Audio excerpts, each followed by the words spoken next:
इमरान खान की सादगी इख्तियार करने की मुहिम इस वक्त स्टेटस को की कुव्वतों के लिए एक बहुत बड़ा खतरा बन चुकी है।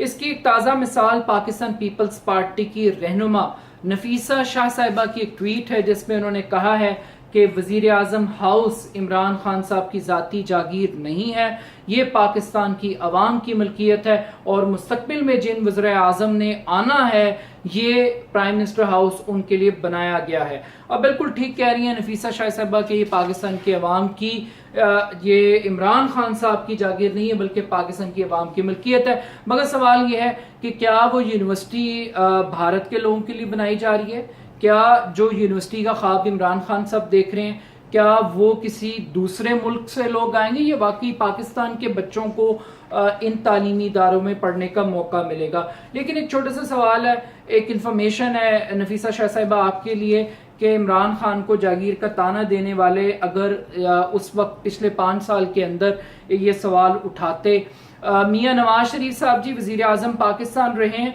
इनका खर्चा कितना है जी पिछले 5 साल के दौरान जो उनके बाद भी वजीर आजम आए? तकरीबन 2 अरब 30 करोड़ रुपया खर्च हुआ है वजीर आजम हाउस के ऊपर। और जनाब खादमे आला पंजाब शहबाज शरीफ साहब, नाम क्या है खादमे आला पंजाब, कितनी खिदमत की जनाब? 2 अरब 90 करोड़ रुपया चीफ मिनिस्टर हाउस का खर्चा रहा जनाब।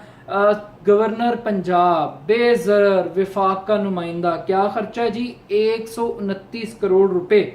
और गवर्नर सिंह जहां पे पीपल्स पार्टी की गवर्नमेंट है, तकरीबन 140 करोड़ रुपए टैक्स पेयर की मनी खर्च हुई है।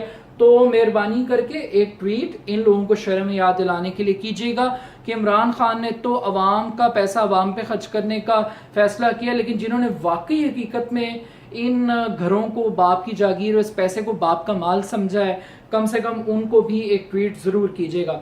बाकी रहेगी बात जरा थर की, तो आज एक रिपोर्ट छपी है जनाब डॉन के अंदर 372 अफराद खुदकुशी की है जी पिछले 5 साल में थर के अंदर, और ये आपकी हुकूमत वहां पे मौजूद है। तो एक ट्वीट इस सब्जेक्ट के ऊपर भी कीजिएगा। और इसकी बुनियादी वजह गुर्बत है।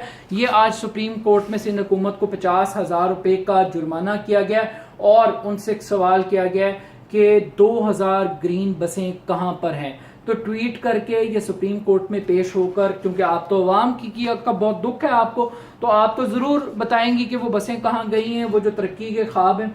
और फिर ये है कि 80% बच्चे इस मुल्क में ग़िज़ाई किल्लत का शिकार हैं और एक घराने को एक प्रॉपर ग़िज़ा के लिए 1,71,000 रुपए का बजट दरकार है। तो ये है पाकिस्तान की इकोनॉमिक कंडीशन, पाकिस्तानियों की हालत ज़ार। और वो जो भुट्टो का नाम लेते हैं, रोटी कपड़ा और मकान की बातें करते हैं, वही भुट्टो साहब जिन्होंने नेशनलाइजेशन की और नाकदीन ये कहते हैं कि उन्होंने इंडस्ट्री का बड़ा गर्क कर दिया। तो वो जो अवाम की ताकत से वोट लेकर आए थे, उनको तो ये इख्तियार था कि वो नेशनलाइज कर लें, लेकिन इमरान खान को इख्तियार नहीं है कि वो जिस अवाम से वोट लेकर आए हैं वो सादगी के झंडे को नाफिज करें। बाकी एक और इम्पोर्टेंट बात यह है कि तहरीक इंसाफ ने एक अच्छा इनिशिएटिव लिया, लेकिन गवर्नर हाउस को अगर आर्ट गैलरी और म्यूजियम की बजाय, ये भी बड़ी इंपॉर्टेंट चीज़ें हैं, लेकिन आर्ट गैलरी हमारे पास अलहमरा में मौजूद है, म्यूजियम अवेलेबल है लाहौर के अंदर, और बागे जिना एक बहुत खूबसूरत लॉरेंस गार्डन का एक पार्क मौजूद है गवर्नर हाउस के बिल्कुल ऑपोजिट। लेकिन अगर गवर्नर हाउस को भी यूनिवर्सिटी में कन्वर्ट कर दिया जाए तो ये एक बड़ी पॉजिटिव मूव होगी। और इसके साथ साथ मेट्रो प्रोजेक्ट को भी बंद करने की बातें की जा रही है। इंदिया दिया जा रहा है कि 8 अरब रुपए की सब्सिडी नहीं दी जा सकती। तो ये गरीब आवाम के लिए है, एक आम आदमी इसमें सफ़र करता है, हम खुद तनकीद करते हैं, लेकिन तीनों शहरों में तकरीबन 100 अरब रुपया टोटल तीनों का मिला के कॉस्ट आई है इस इंफ्रास्ट्रक्चर के ऊपर। तो काइंडली ये पैसा अब इसको बंद करके इनको खंडरात में मत बनाएं, ये 8 अरब रुपए की सब्सिडी ज़रूर दी जाए।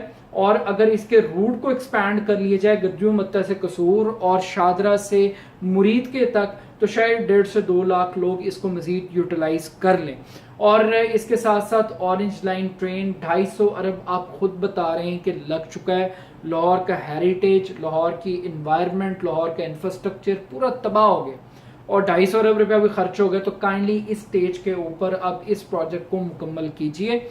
इसको चलाइए, इसमें पकड़िए करप्ट लोगों को जिन्होंने इस नहज तक पहुंचाया, चाहे वो शहबाज शरीफ है चाहे कोई और है, लेकिन ये प्रोजेक्ट अब मुकम्मल होने चाहिए।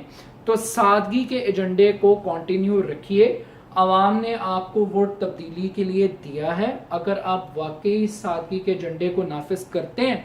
लेकिन इसके साथ ही एक छोटी सी और गुजारिश है कि ये भी ज़रूर बताएं अवाम को कि जब आप वज़ीर आज़म हाउस की जगह किसी और जगह पर जाकर रिहाइश इख्तियार करेंगे, दफ्तर बनाएंगे, तो उसकी कॉस्ट क्या आएगी, ताकि एक आम आदमी कॉस्ट बेनिफिट एनालिसिस भी कर सके। जिसको ये कहा जा रहा है कि ये चीप स्टंट है, ये पॉपुलैरिटी टूल है। भाई अगर पॉपुलैरिटी टूल है तो आप भी करके दिखा दें, आप भी वज़ीर आला हाउस छोड़ दें, सिंध के अंदर तो आपका है, तो ये सादगी आप भी इख्तियार करके दिखा दें। अगर ये वाकई चीप पॉपुलैरिटी, हम भी देख लेते हैं कि ये इसके लिए कितना दिल गुर्दा चाहिए। और बाकी रहेगी बात जनाब नए पाकिस्तान की, तो नया पाकिस्तान दो नहीं एक पाकिस्तान तभी बनेगा जब इस मुल्क में तालीम आएगी, शऊर आएगी। और इन हुक्मरानों का असल खौफ ही ये है कि अगर ये कौम पढ़